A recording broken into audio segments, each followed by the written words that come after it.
दोस्तों, चैत्र नवरात्रि के किसी भी दिन इस पेड़ को छू कर आ जाना, उसी टाइम गरीबी मिट जाएगी। आगे आपकी मर्जी। दोस्तों, क्या आप जानते हैं कि नवरात्रि का पर्व इतना खास क्यों माना जाता है? इन दिनों जो भी मनोकामना मांगते हैं वो जल्द ही पूरी क्यों हो जाती है? अगर आपके घर में भी बेशुमार गरीबी है और आपका कारोबार पूरी तरह से बंद हो गया है, तो इसके पीछे क्या कारण है? आखिर वो कौन से पेड़ हैं जिन्हें नवरात्रि के दिन में छूने से गरीबी दरिद्रता दूर हो जाती है? किस वक्त इन पेड़ को छू कर आना है और इसके लिए कौन से उपाय और कौन सा सही तरीका अपनाना है? अगर आप भी इन सवालों के जवाब जानना चाहते हैं तो चलिए फिर बिना देरी के शुरू करते हैं आज की वीडियो। नमस्कार मित्रों, राधे कृष्णा टीवी पर आपका फिर से स्वागत है। नवरात्रि में दोस्तों माँ दुर्गा को प्रसन्न करने के लिए इनकी पूजा पाठ की जाती है। इन 9 दिनों में माँ दुर्गा के अलग अलग रूप होते हैं। ऐसा कहा जाता है कि इन दिनों जो भी उपाय या मनोकामना की जाती है उसका पूर्ण फल तुरंत ही देखने को मिलता है, क्योंकि नवरात्रि में माँ दुर्गा हमारे घर में वास करती है और पूरे 9 दिनों तक हमारे घर को हर प्रकार की गरीबी और नकारात्मक ऊर्जा से मुक्त कर देती है। माता के घर में प्रवेश करने से घर में सकारात्मक ऊर्जा का वास होता है, इसलिए नवरात्रि को बहुत ही खास माना जाता है। कुछ ऐसे पेड़ होते हैं जिन्हें देवी समान माना जाता है। ये पेड़ देवी के रूप होते हैं, इसलिए इनको देवी देवता मानकर इनकी पूजा उपासना की जाती है।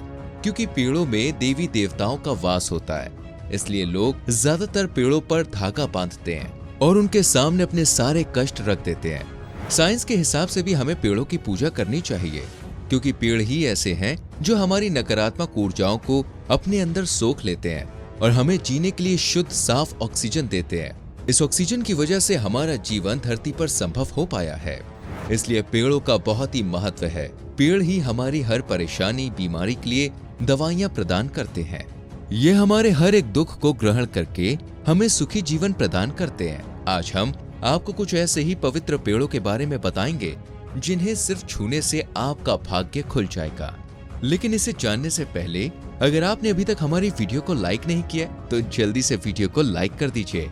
धरती पर कुछ मंगलकारी कल्याणकारी पेड़ मौजूद हैं जिनमें अटूट शक्तियां पाई जाती हैं। खासकर नवरात्रि के समय में धरती पर एक अलग ही शक्ति का जन्म होता है। इस समय को शक्ति का पर्व भी कहा जाता है, क्योंकि इस समय माता रानी शक्ति के रूप में हमारी धरती पर आती है, जिनके प्रभाव से हर एक बेजान चीज में जान आ जाती है और उनका असर दुगना हो जाता है। जो देवी स्वरूप पेड़ होते हैं, इन्हें इस खास वक्त पर छूने से आपके जीवन के सारे दुख दर्द खत्म हो जाते हैं और आपको एक सुखी नया जीवन प्राप्त होता है। पहला जो पेड़ है जिसे छूने से गरीबी दूर होती है, उसका नाम है बेल का पेड़। जी हाँ, ये पेड़ दोस्तों बहुत ही खास और देवी स्वरूप माना जाता है, क्योंकि शास्त्रों के अनुसार इस पेड़ का जन्म माता पार्वती के पसीने से हुआ था। साथ ही इस पेड़ की डाली में माता पार्वती निवास करती है और जड़ में ब्रह्मदेव और तने में विष्णु देव वास करते हैं। जो बाकी के हिस्से हैं उनमें भगवान विष्णु निवास करते हैं। इस पेड़ के नीचे शाम के समय शुद्ध घी का दीपक जलाने से इंसान को हर वो सुख मिलता है जिसकी उसे चाहत रहती है। ऐसा करने से इंसान धनवान और गुणवान होता है और उसकी सारी परेशानियां बीमारियां दूर हो जाती हैं। नवरात्रि के दिन आप व्रत जरूर रखें और साथ ही शाम के समय में बेल के पेड़ के नीचे जाकर घी का दीपक जलाएं और ध्यान रखें कि आपको कम से कम 7 बार इस पेड़ को छू कर आना है, जिससे आपके शरीर में उपासना व्रत की जो भी थकान कमजोरी होगी वो मिट जाएगी। वैसे आप साधारण दिनों में भी इस पेड़ के नीचे घी का दीपक जला सकते हैं। ये बहुत ही लाभकारी होता है। अगर आप नवरात्रि के दिनों में बेल के पेड़ के नीचे दूध चढ़ाते हैं तो आपके सारे कष्ट दूर हो जाते हैं। वहीं अगर आप बेल के पेड़ के नीचे गंगा जल में सिंदूर मिलाकर चढ़ाते हैं तो आपके घर की सारी गरीबी दूर हो जाएगी। और अगर बेल वृक्ष की जड़ में काले तिल चढ़ाते हैं तो आपको सौभाग्य की प्राप्ति होती है।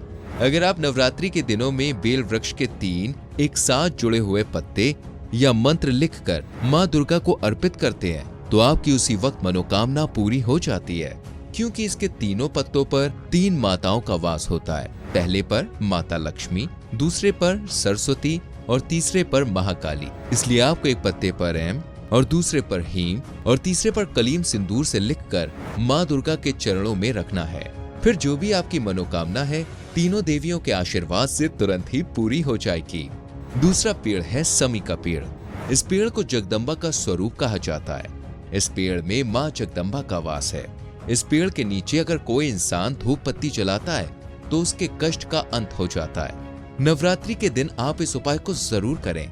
वैसे आप इसे किसी भी दिन कर सकते हैं। इसके लिए महिला को लाल चूड़ियां लेनी है और समी के वृक्ष के साथ इन चूड़ियों को बांध देना है। इससे आपके पति की उम्र लंबी होती है और आपको उनके साथ लंबे समय बिताने का मौका मिलता है। ऐसे ही आपके घर में मान लीजिए कुछ लोग बहुत लंबे समय से बीमार हैं और उन पर दवाइयों का कोई भी असर नहीं हो रहा है, तो आप नवरात्रि के दिन सिंदूर लें और इसे 7 बार उस इंसान के ऊपर से उतारें जो बीमार है, और फिर इस उतारे को करने के बाद सिंदूर को समी की जड़ में दबा दें। इससे जल्द ही बीमारी खत्म हो जाएगी और एक तंदुरुस्त शरीर की प्राप्ति होगी। ऐसे ही आपको नवरात्रि के दिन शाम के समय में इस समी के पेड़ को छूना है और अपनी जो भी इच्छा है उसे बोलनी है। इस उपाय से आपके सारे कष्ट, गरीबी, दरिद्रता दूर हो जाएगी। तीसरा है परिजात का वृक्ष। ये समुद्र मंथन में पैदा हुआ था। इसे देवराज इंद्र के नंदन वन में लगाया गया था। इस वृक्ष को इंसानों के कल्याण के लिए धरती पर लाया गया था। इस वृक्ष को माता लक्ष्मी का स्वरूप माना जाता है, क्योंकि इसका जन्म भी समुद्र से हुआ है और माता लक्ष्मी की उत्पत्ति भी समुद्र से ही हुई है। इसलिए इसे अगर आप नवरात्रि में शाम के समय छूकर आते हैं तो आपका दुर्भाग्य भी सौभाग्य में बदल जाता है। यही कुछ पेड़ थे जिन्हें छूने से सारी समस्याएं दूर हो जाएंगी। अगर आप माँ दुर्गा के सच्चे भक्त हैं तो कमेंट में जय माँ दुर्गा जरूर लिखें, वीडियो को लाइक और शेयर करें और चैनल को सब्सक्राइब करके बेल आइकॉन प्रेस करें, जिससे आने वाली वीडियोस मिस ना हो। मिलते हैं अगली वीडियो में।